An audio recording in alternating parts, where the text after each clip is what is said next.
రాష్ట్ర అధ్యక్షుల వారు మాజీ ముఖ్యమంత్రి జగన్మోహన్ రెడ్డి సార్ గారు జూన్ 4 వెన్నపూటి దినంగా ప్రకటించినారు.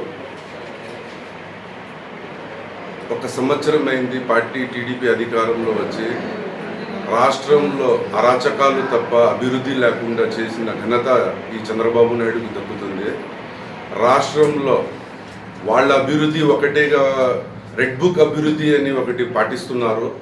రాష్ట్రంలో వైసీపీ కార్యకర్తల మీద అరాచకాలు అక్రమ కేసులు తప్ప వాళ్ళ పక్క అభివృద్ధి అనేది లేదు.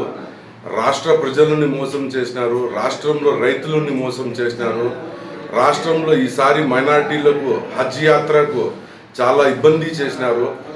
మా ప్రభుత్వంలో విజయవాడ నుంచి హజ్ యాత్రికులకు సౌకర్యాలు అందిస్తే మా ముఖ్యమంత్రి మాజీ ముఖ్యమంత్రి వర్యులు వైఎస్ జగన్మోహన్ రెడ్డి గారు ఈసారి టీడీపీ అధికారంలో వచ్చినాక రాష్ట్ర ముస్లిం మైనార్టీలకు హజ్ పవిత్ర యాత్రకు చాలా ఇబ్బందికరంగా చేసినారు.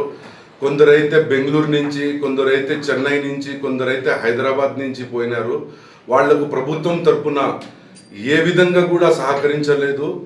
వాళ్ళ స్వతహాగా వాళ్ళే ఇబ్బంది పడుతూ పవిత్ర యాత్రకు చాలా ఇబ్బందిగా మైనార్టీలు ఈ సంవత్సరం చాలా కష్టంగా యాత్రకు పోయినారు.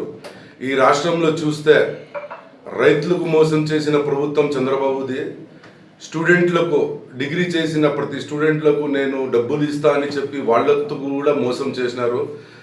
ఈ రాష్ట్ర ప్రజల ఉసురు ఈ చంద్రబాబు నాయుడుకి తప్పకుండా తగులుతుంది. వచ్చే రోజుల్లో మా జగన్మోహన్ రెడ్డి సార్ మళ్ళా సీఎం అవుతారు. చెప్పిన పథకాలకైనా ఇంకా మెరుగైన పథకాలు ఇచ్చి రాష్ట్ర ప్రజల గుండెల్లో చేరుతారని మీ ద్వారా తెలియజేస్తున్నాను.